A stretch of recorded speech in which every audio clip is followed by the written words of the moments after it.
पूर्वी खबर। 2024 সালের লিগ কাম নকআউট শুরু হলো আজকে 25শে জুলাই। উদ্বোধন করলেন এমএমআইসি গুরদাসবাবু।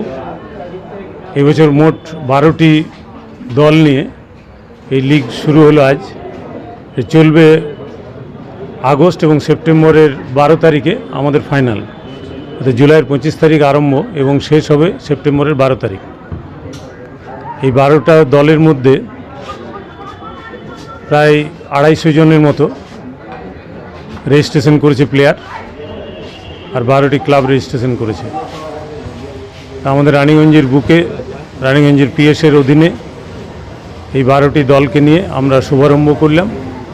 আশা করি গত 2 বছরের মতো এই বছরও সুষ্ঠুভাবে এই লিগ কাপ নকআউট ফুটবল টুর্নামেন্টটি শেষ হবে এবং এই বছর প্রতিটি খেলাই এই রবিনসন স্টেডিয়ামে হচ্ছে। গত বছর যেমন আমাদের কিছু খেলা ভক্তনগর ফুটবল অ্যাসোসিয়েশন মাঠে হয়েছে, কিছু বল্লভপুর মাঠে হয়েছিল। এবছর পুরো খেলাটাই হবে রানীগঞ্জের রবিনসন স্টেডিয়ামের মাঠে। উদ্বোধনী খেলায় অংশগ্রহণ করছেন গতবারের চ্যাম্পিয়ন বাহিনী সংঘ শেরসোল এবং এসটিডিসি বাঁশড়া। তারা রানীগঞ্জের যারা ক্রীড়াপ্রেমী তারা প্রায় প্রত্যেকে আজ এসছেন, সবাই হয়তো আসেননি, প্রায় প্রত্যেকে এসছেন এবং তারা এই যে লিগ চলবে এখন এর মাঝে মাঝে মাঠে আসবেন। প্রতিদিন না এলেও কিছুদিন মাঠে আসবেন অবশ্যই, কিছু কিছু দিন। আর সমগ্র খেলাগুলি পরিচালনা করছেন গত বছরের মতোই রানীগঞ্জ রেফারিজ অ্যাসোসিয়েশনের পরিচালকবৃন্দ, যারা রেফারি আছেন তারা।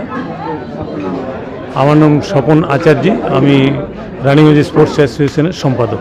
দেখুন, আমাদের প্রত্যেকবার আসানসোল রানীগঞ্জ এই সাব ডিভিশনে ফুটবলের আয়োজন আসানসোল মিউনিসিপ্যাল কর্পোরেশনের সহযোগিতায় আমরা করে থাকি। তো আজকে তার শুভ উদ্বোধন হলো রানীগঞ্জে।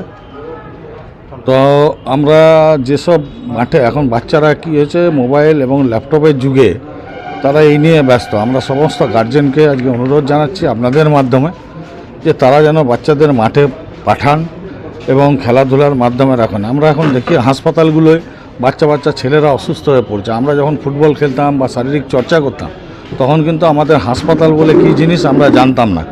তো আজকের দিনে বাচ্চারা যে হাসপাতালে যাচ্ছে তার একটাই প্রতিরোধ করার একটাই জায়গা, সেটা হচ্ছে মাঠ।